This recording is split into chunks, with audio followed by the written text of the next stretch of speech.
Hello, good morning students. Welcome to our college YouTube channel. I am Assistant Professor Suryakant Adate from Sri Mudhai Devi Shikshan Samstha's Professor Sambhajirao Kadam College Deur. Today's presentation is for BA Part 3 English Novel. Today is our fifth lecture on general topics and the presentation topic is aspects of the novel.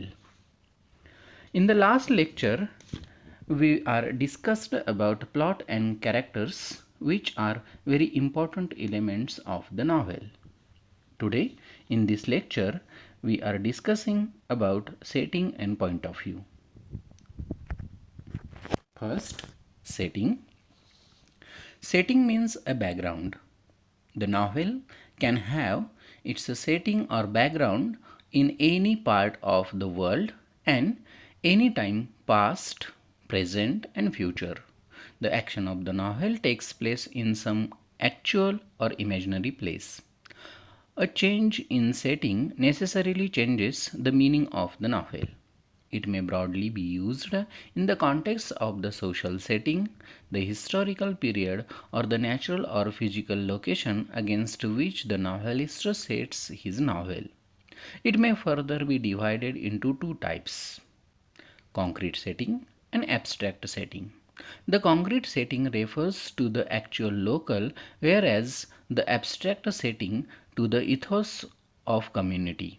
The novelist may choose either of these two or both simultaneously.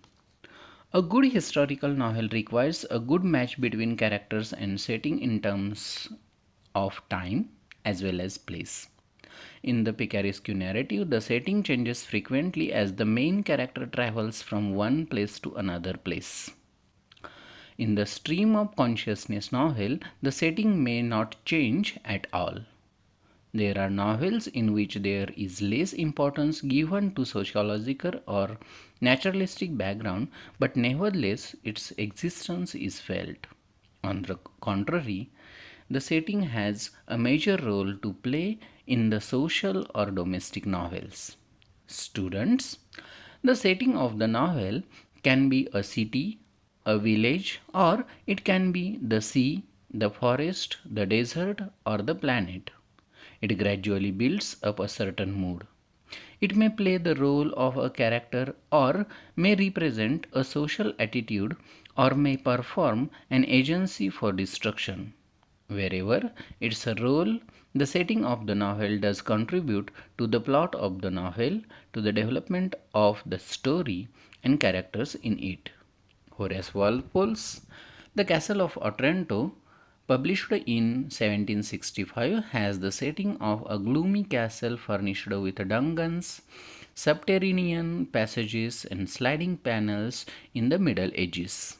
Whereas the sea in Ernest Hemingway's novel The Old Man and the Sea, which was published in 1952, accuses the status of a character because the old man looks upon the sea as women you are in love with. The next point is the point of view. A novel has a story, characters, and a setting. It also must have a storyteller or a narrative voice. Narrative voice and point of view are similar concepts. Point of view signifies the way a story gets told. It is a method of narration that determines the position or angle or vision from which the story of the novel is told. The characters, dialogue, action, setting, and events constitutes the narrative in a work of fiction. Point of view is the mode by which of which they are prescribed to the reader. Henry James, The Art of the Novel, focuses on the concept of point of view. According to him, point of view is one of the most prominent and persistent concerns in modern treatments of the art of prose fiction. There are different types of narratives and different ways of presenting a story.